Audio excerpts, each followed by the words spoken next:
Okay, magandang araw sa inyong lahat. Pag-aralan natin ngayon ang I am God's child sa John chapter 1 verse 12. Ang John chapter 1 verse 12 ay isa sa mga ginagamit natin para sa ating mga soul winning. At ganoon din, isa yan sa napakagandang memory verse para sa ating pananampalataya.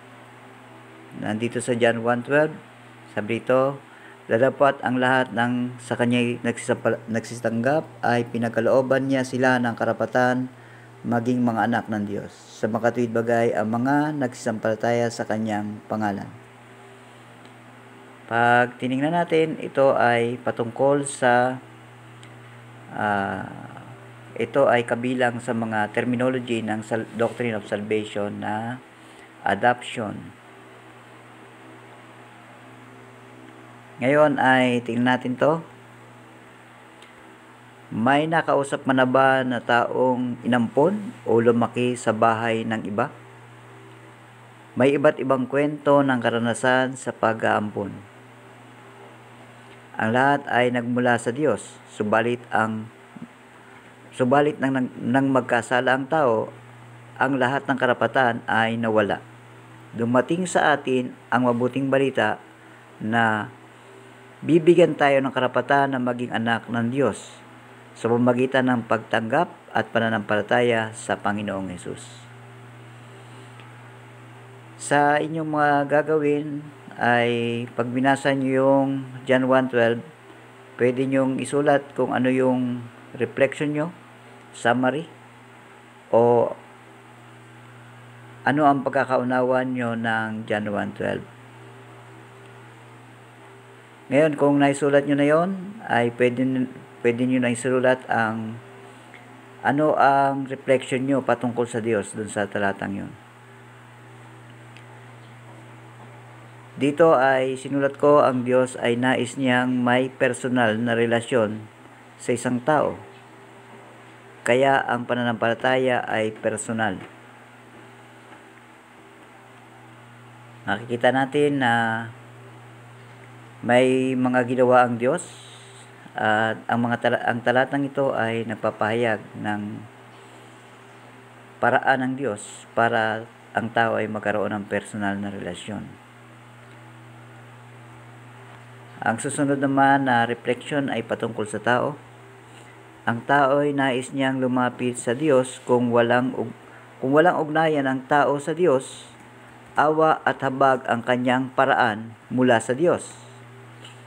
Ang tao ay nakukuha ang habag at awa sa pamamagitan ng Panginoong Hesus. Ibig sabihin, naroon pa rin ang tinatawag na mabuting balita.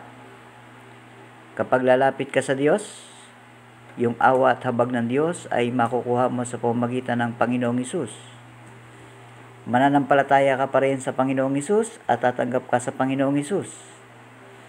At sa iyong pananampalataya at pagtanggap sa Panginoong Hesus, tatanggapin mo ang karapatan ng pagiging anak ng Diyos.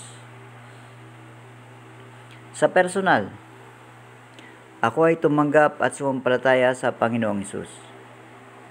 Maaring meron pa kayong naisip na personal na kalalagayan nyo sa base doon sa talata na ating pinag-aaralan. Patungkol naman sa application, kung ano ang ating dapat gawin.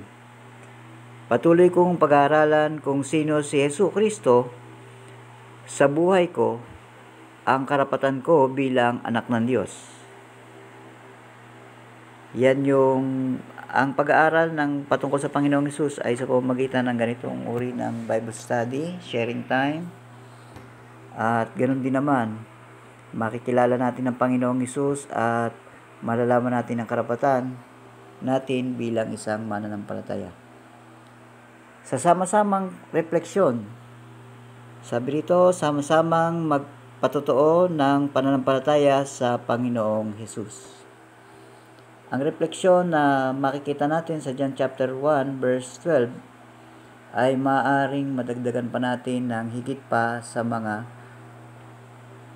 na isulat ko. Dahil ang John chapter 1 verse 12 ay isang karanasan ng tinanggap natin ang Panginoong Hesus, at pwedeng ang bawat isa ay iba ang motivation sa iba. At pwedeng may share niya sa iba kung ano ang kanyang naisin na sama-samang gagawin. Sa ngayon, hanggang dyan muna ang ating pag-aaral. Pag-usap-usapan nyo ang John chapter 1 verse 12 hanggang sa ito ay lubos na maunawaan at may apply sa pang-araw-araw na buhay. Magandang araw sa inyo.